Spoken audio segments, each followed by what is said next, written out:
아내의 49제 제사 때 남편을 데리고 갈 줄 알고 마음을 단단히 먹고 준비를 다 하고. 안녕하세요. 이한분 TV입니다.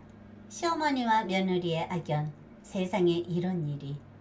부부간의 갈등은 끝이 없는 것, 갈수록 더 심해지는 것이 사실입니다. 중간 역할을 하는 남편도 불쌍하죠. 누구의 편도 들지도 못하고 한마디로 눈치만 보면서 살아가는 남편입니다. 시어머니가 싸우면서 하는 소리, 둘 중에 누가 죽어야지 끝이 난다, 아니면 둘 다 죽어야 한다, 입버릇처럼 이야기를 합니다. 결혼 초부터 유별난 시어머니와 며느리의 악연은 이렇습니다. 유복자 아들이 늦은 결혼을 했으니 얼마나 반가웠을까요? 결혼을 하자마자 아들을 연년생으로 둘을 낳았으니 시어머니 눈에는 며느리가 복덩어리라고 생각을 하고 며느리를 공주마마처럼 모시듯 했어요. 주변 사람들도 며느리가 들어오자마자 아들을 낳아서 대를 이어주었으니 며느리가 호박이 넝쿨째 굴러온 복덩어리라고 칭찬이 자자했습니다. 그러나 며느리는 천하를 얻은 듯 기세가 당당했죠. 이런 행복과 기쁨은 잠시였습니다. 서로가 스스로의 본색이 드러나기 시작을 하는 것이었죠. 유별난 시어머니의 아들은 유복자였습니다. 아들이 뱃속에 있을 때 남편이 세상을 떠났으니 하나밖에 없는 아들이 유별나고 어머니의 생명 같은 존재였습니다. 동네에서도 소문난 사람이었어요. 그 집에 어떤 며느리가 들어오나 그 시어머니의 극성에 살지도 못하고 도망을 갈 것이다, 수군수군 될 정도였습니다. 시어머니에게는 아들이 아들 겸 남편의 역할을 다 했습니다. 결혼과 동시에 평생을 의지했던 아들을 며느리에게 빼앗겼다는 마음이 들었던 것이죠. 아들하고 잠을 같이 자고 아들의 뒷바라지를 다 해주고 하나서부터 열까지 어머니의 손길이 다 닿았던 아들입니다. 결혼을 하자마자 각방을 쓰고 며느리한테 모든 것을 다 빼앗겼다는 생각이 들으니 시어머니의 존재감이 사라지고 할 일이 없어졌다는 생각이 드는 것이죠. 아들의 뒷바라지를 하는 것이 어머니의 유일한 낙이었는데, 지금까지 그렇게 살아왔는데, 이런 모든 것이 하풀이 대상자가 결국은 며느리가 된 셈이죠. 시어머니는 사사건건 며느리에게 잔소리를 하기 시작을 하고 불만투성이, 한마디로 며느리에게 잔소리를 퍼붓기 시작을 합니다. 아들이 피곤하니 밤일을 하지 말라는 등 아들의 마음을 편하게 해주라는, 보양식을 좀 해주라는 모든 것을 다 간섭을 하는 것이죠. 이런 시어머니를 누가 좋아하겠어요? 유별난 며느리입니다. 며느리도 보통의 성격은 아닙니다. 정말 성격이 장난이 아닙니다. 부유한 집에서 애동딸로 태어나 공주처럼 자랐어요. 가정 형편이 어려운 곳으로 시집을 왔으니 살아온 환경도 다르고 문화도 다르고 한마디로 지옥 같은 삶을 살아가고 있는 것이죠. 둘이 좋아서 연애 결혼을 했으나 누구 탓도 못하고 오직 사랑으로 모든 것을 극복을 하는 것인데, 이게 정말 어려운 것이었어요. 친정 엄마와 시어머니의 약속이 있었습니다. 내가 살아있는 동안 이혼은 절대로 안 된다. 내가 죽고 난 다음 이혼을 하면 그때 하라고 당부를 했대요. 결혼을 했으니 아들을 며느리한테 돌려주어야 하는데 아들을 품 안에 안고 살아가려고 하는 시어머니입니다. 틈만 나면 부부가 같이 있으면 남편을 불러서 같이 TV 보자, 영화 보자, 옆에 앉혀놓고 싶은 것이죠. 하물며 부부가 사랑을 나누려고 하면 애비야, 문 앞에 속옷 갖다 놨으니 갖고 들어가거라.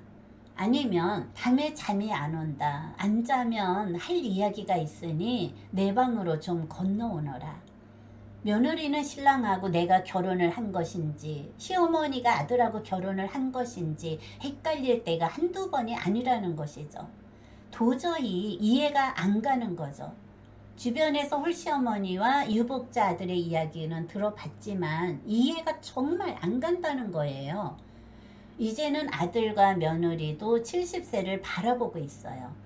결혼 초부터 지금까지 이런 환경에서 젖어서 싸우는 것도 하루의 일과처럼 시작을 하고 잔소리를 듣는 것도 밥 먹듯이 자연스럽게 받아들이고 조용하면 오히려 불안하고 초조하다는 것이죠. 오히려 큰 소리가 나는 것이 더 좋다고 합니다. 아파트에 살면서 두 집 살림을 하고 있어요. 결혼 초부터 지금까지 그렇게 생활을 했습니다. 시어머니와 며느리의 살림이죠. 식사도 각자가 해결을 하고 한마디로 한 공간에서 두 집 살림을 하고 있습니다. 그래야 편안하다는 것이죠. 이렇게 생활을 하니 반찬 투정 부릴 것도 없어서 이것은 편안하다는 거예요. 이것이 보통 가정집에서 이해가 안 가는 부분이지만 이 집은 이렇게 살아오고 있습니다. 중간에 있는 아들은 얼마나 불편하겠어요. 시어머니가 95세 때 돌아가셨습니다. 올해 3월 달에 돌아가셨어요. 돌아가시기 전까지 건강하셨습니다.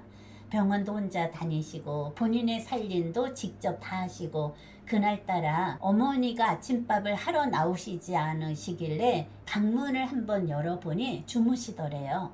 늘 새벽밥을 하시던 분이라서 피곤하신가 하고 살구머니 문을 닫고 나왔는데 예감이 이상해서 들어가 보니 잠자는 모습으로 돌아가셨답니다. 돌아가시는 저녁에도 한바탕 말싸움을 했답니다. 어머니가 입버릇처럼 하시는 말씀. 우리의 싸움은 둘 중에 누가 죽어야 끝이 난다. 아니면 같이 죽어야 된다. 결국 시어머니가 먼저 돌아가셨습니다. 며느리는 시어머니가 돌아가신 지 49일 만에 돌아가셨습니다. 며느리가 70세입니다. 건강하던 며느리가 1년 전부터 시름시름 앓기 시작을 했어요. 싸울 적마다 시어머니한테 지지 않으려고 5기로 싸웠다고 합니다. 병원을 가서 진단을 받으니 암이라고. 시어머니는 죗값을 받은 것이다. 이렇게 악담을 하시고 그러면 또 전쟁을 하는 것이죠. 시어머니가 돌아가신 지 49제 제사 때 산소를 갔는데 산소에서 절을 하다 쓰러져서 그 길로 돌아가셨습니다. 이런 일이 세상에 어디 있습니까? 남편이 하는 말, 이제는 유별난 시어머니와 유별난 며느리하고의 전쟁은 끝났습니다. 둘이서 전생에 무슨 악연으로 만나서 이런 험한 세상을 살다가 떠났는지 모르겠어요. 내가 못난 사람이죠. 아내와 시어머니의 인연을 맺어준 사람입니다. 아내와 결혼을 하지 않았으면 이런 일도 없을 것이고 그냥 총각으로 늙어갔으면 되는 것인데 후회를 합니다. 두 여자가 불쌍한 인생을 살다가 간 것이라고 합니다. 집에 가만히 있으면 두 여자들이 싸우는 소리가 귀에 쟁쟁하게 들리고 두 여자가 여기저기서 부르는 소리, 여보, 아들아 부르는 소리가 귀에 쟁쟁하게 들린다고 하죠. 이제 전쟁이 끝났으니 가정의 평화가 찾아올까요? 그렇지가 않다는 것이죠. 이제는 아들이 고통을 당한다고 합니다. 두 여자가 떠난 뒤 흔적들이 본인을 괴롭힌다는 것이죠. 두 여자의 악연도 어떻게 그렇게 만났을까? 세상에 그렇게 많고 많은 사람들이 있는데 왜 하필이면 왜 만났을까? 후회를 합니다. 내가 만나지 않았으면 서로가 이런 악연은 없었을 것인데 내가 중간에서 죄인이라고 하는 것이죠. 둘 사이의 인연을 맺어준 장본인이라고 하면서 뜨거운 눈물을 막 쏟아냅니다. 부디 저 세상에서는 만나지도 말라고, 만나더라도 모른 척하라고 기도를 한답니다.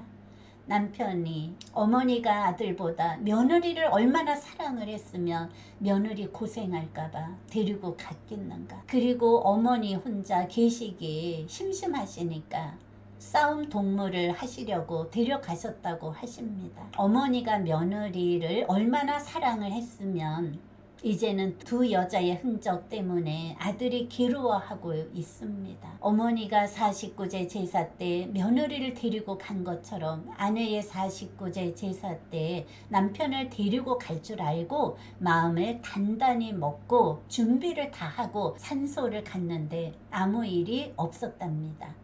남편이 마지막으로 하는 말이 두 여자가 가슴에 남은 흔적을 하나씩 지우면서 살아가고 있다고 합니다. 하지만 그 흔적을 지우기란 여간 고통스러운 것이 아니라고 합니다. 시어머니와 며느리의 만남은 악연일까?